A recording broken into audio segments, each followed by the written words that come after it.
एक गांव के बाहर एक पेड़ पर बहुत सारी चुड़ैल रहती थी। उस पेड़ के पास से जब भी कोई गुजरता था तो उसे अजीब अजीब सी आवाजें आती थी, जैसे कभी रोने की तो कभी जोर जोर से हंसने की आवाजें आती थी। इसलिए गांव के लोग वहां पर बिना रुके ही चले जाते थे। एक दिन की बात है, दो चुड़ैलें उस पेड़ पर लटक कर बातें कर रही थीं। दोनों बहुत ही दुखी थीं। बहन, आजकल तो काम बहुत ही मंदा चल रहा है। बहुत दिनों से कोई आदमी हमारे जाल में नहीं फंसा है। हाँ बहन, तुम बिल्कुल सही कह रही हो। लगता है हमारी टेक्निक पुरानी हो गई है, कुछ नया सोचना पड़ेगा। तभी उस पेड़ के नीचे से शहर के दो लोग गुजरते हैं। वो लोग आपस में बात कर रहे थे। Where is Thakur house? क्या पता, आई हैव नो आइडिया। तभी उन्हें वहाँ खेत में काम करता हुआ एक आदमी दिखाई देता है। वे दोनों उसके पास जाते हैं। Excuse me? एक्सक्यूज मी सुनते ही वो आदमी पलट कर देखता है। वो लोग ठाकुर का घर पूछते हैं। वो आदमी उन्हें ठाकुर का घर बताता है। वे लोग वहाँ से गांव की तरफ चल देते हैं। इधर ये दोनों पेड़ पर लटकी सारी बातें सुन रही थीं। बढ़ गई गल। ये बोलकर वो उस खेत में काम कर रहे रमेश के पीछे जाकर खड़ी हो जाती है और पीछे से उसे आवाज देती है, एक्सक्यूज मी रमेश। रमेश पलटकर देखता है और रमेश जैसे ही चुड़ैल की आंखों में देखता है वो गायब हो जाता है। रमेश जब शाम को खेत से वापस नहीं आता तो गांव वाले उसे खोजने के लिए निकलते हैं, पर वो कहीं नहीं मिलता। इसी तरह रोज जो भी उस पेड़ के पास से गुजरता, चुड़ैल उसे एक्सक्यूज मी बोलकर गायब कर देती। धीरे धीरे गांव के कई लोगों को उसने गायब कर दिया।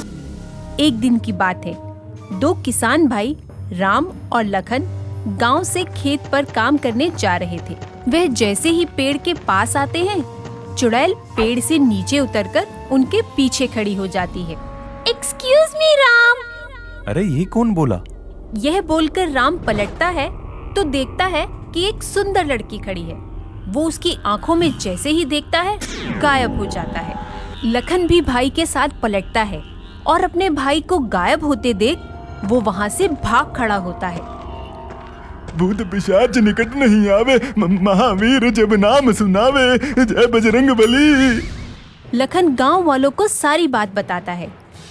गांव वाले ये सारी बात गांव के पंडित को बताते हैं। चूस मी वाली चुड़ैल, मेरा मतलब एक्सक्यूज मी वाली चुड़ैल। क्या एक्सक्यूज मी चुड़ैल? एक उपाय तो है, पर थोड़ा खतरा है। मुझे एक आदमी की जरूरत होगी। गांव के सभी लोग एक दूसरे को देखने लगते हैं। तभी लखन आगे जाता है।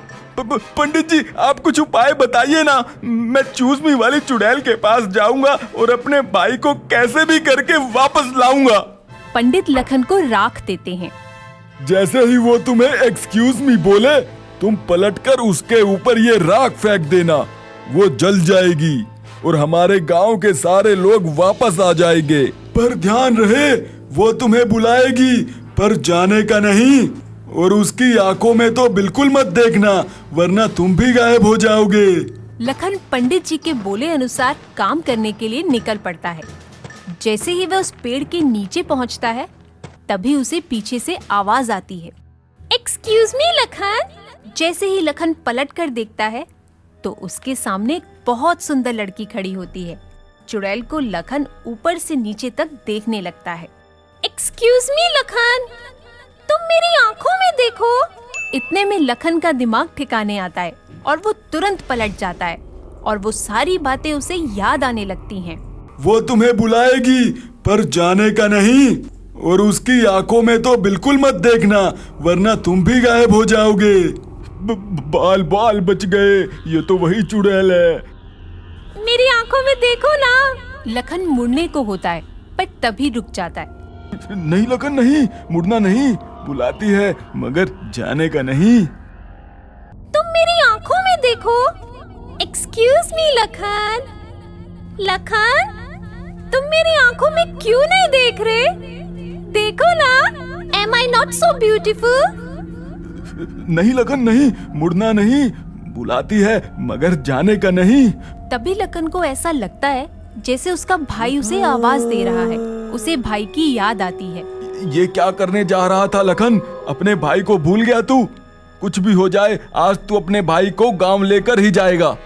ये ठानकर लखन रुक जाता है और जैसे ही चुड़ैल एक्सक्यूज मी बोलती है, वो जय बजरंगबली बोलकर पलटता है और राख उसके ऊपर फेंक देता है। राख के गिरते ही वो जल जाती है और गांव के लोग जिंदा हो जाते हैं। वो अपने भाई से गले मिलता है और सारे गांव वाले लखन की जय जयकार करने लगते हैं। अगर आपको यह वीडियो पसंद आया हो तो इसे लाइक कीजिए, चैनल सब्सक्राइब कीजिए और हमारे लेटेस्ट वीडियो सबसे पहले देखने के लिए बेल आइकन दबाना ना भूलें।